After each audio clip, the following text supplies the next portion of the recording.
ড্রাগসের ব্যবহার, রক্তপাত, অস্ত্র, ভায়োলেন্স পরিশীলিতভাবে উপস্থাপন করা মানুষের সামনে, সমাজের সামনে। শিখার কিছু নেই, অবশ্যই শিখার কিছু আছে। মন্দ চাইলে মন্দ আছে, ভালো চাইলে ভালো আছে।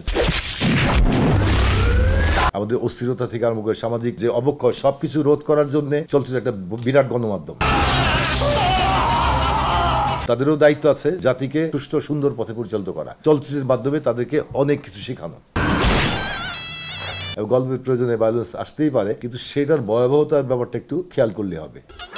আমি বলবো যে এই পর্যায়ে সমিতি এই ইন্ডাস্ট্রির মধ্যে সর্বোচ্চ সমিতি, যেখানে মানুষ যারা আছেন শান্ত, সভ্য, ভদ্র, এবং আমি বলবো জাতির শিক্ষক, পরিচালক, চলচ্চিত্র পরিচালক, জাতির শিক্ষক।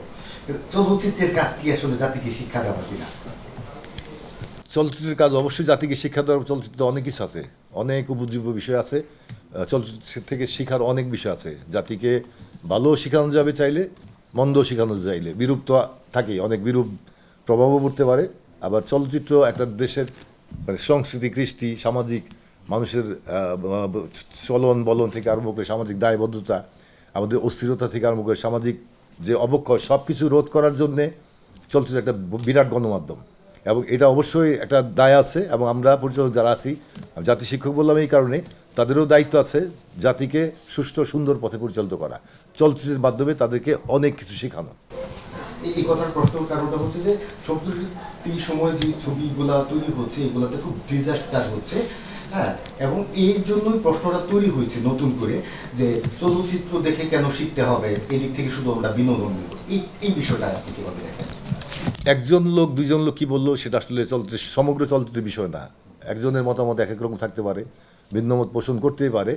চলচ্চিত্র থেকে শেখার অনেক কিছু আছে। যদি কেউ বলে তা আমি বলবো বারবার চিনছে, শিখার কিছু নেই, অবশ্যই শিখার কিছু আছে। আমি আবারও আগেও বলেছি, মন্দ চাইলে মন্দ আছে, ভালো চাইলে ভালো আছে। চলচ্চিত্র দুইটা সাইড থাকে, কিন্তু একটা বাণিজ্যিক চলচ্চিত্রে আমাদের খলনায়ক থাকে, নায়ক থাকে। নায়ক আমাদের প্রতিনিধি, খলনায়ক দুষ্ট চক্রের প্রতিনিধি। তো আমরা দুষ্টকে কিন্তু প্রতিহত করি সবসময়। সিনেমার মূল বক্তব্যই থাকে দুষ্টকে প্রতিহত করে নায়কের জয়, আমাদের বিজয়, জনমানুষের বিজয়। সুতরাং এখানে শিখার আছে, এবং ওই শিখার কিছু নাই যারা বলে তার আসলে আমি মনে করি যে কোনো বুদ্ধিদীপ্ত কথার বিষয়টা। সম্প্রতি সময় আমরা এরকম দেখছি যে নায়কদেরকে আসলে বিভিন্ন দুর্নীতি বা বিভিন্ন অসৎ কাজ করতে দেখা যাচ্ছে, এবং সেটাকেও একটা গ্লোরিফাই করার চেষ্টা, মাদকদ্রব্য গ্রহণ বলি বা খুনোখুনি বলি। এই জিনিসটা আসলে যেহেতু আপনি সামাজিক বার্তার কথাও বলছিলেন যে একটা দায়বদ্ধতাও থাকে নির্মাতা জায়গা থেকে, এটা আমাদের চলচ্চিত্র ইন্ডাস্ট্রি। আজকে আমাদের কিন্তু স্বাধীন দেশে সার্টিফিকেশন বোর্ড হয়েছে, আমাদের সেন্সর বোর্ড যেটা ছিল, বিজ্ঞজনরাই আছেন। তারা ছবিটা দেখে পাস করার পর কিন্তু প্রদর্শিত হয় হলে। একটা পরিপূর্ণ কমিটি দেখে, দেখার পর পাস করার পর সেটা সিনেমা হলে প্রদর্শিত হয়। তো আমি যেই বিতর্কিত বেশ কিছু ছবির কথা যা শুনি বা আমি নিজে হলে গিয়ে দেখেছি, ওই ছবিগুলির সাথে কিছু বিষয়ে আমারও মানে দ্বিমত আছে। এই কারণে সামাজিকভাবে অনেক অবক্ষয় এই মানে তৈরি করার উপকরণ কিছু আছে। ড্রাগসের ব্যবহার, রক্তপাত, অস্ত্র, ভায়োলেন্স যা কিছু আছে, এগুলি আছে। এগুলি আসলে একটু যারা নির্মাতা তাদেরই আসলে উচিত একটু পরিশীলিতভাবে উপস্থাপন করা মানুষের সামনে, সমাজের সামনে, আমাদের আগামী সমাজ, যুব সমাজ, কিশোর সমাজ, তাদের সামনে যাতে সুন্দর জিনিস একটু প্রকাশ করা যায়, সেটাই মঙ্গলজনক।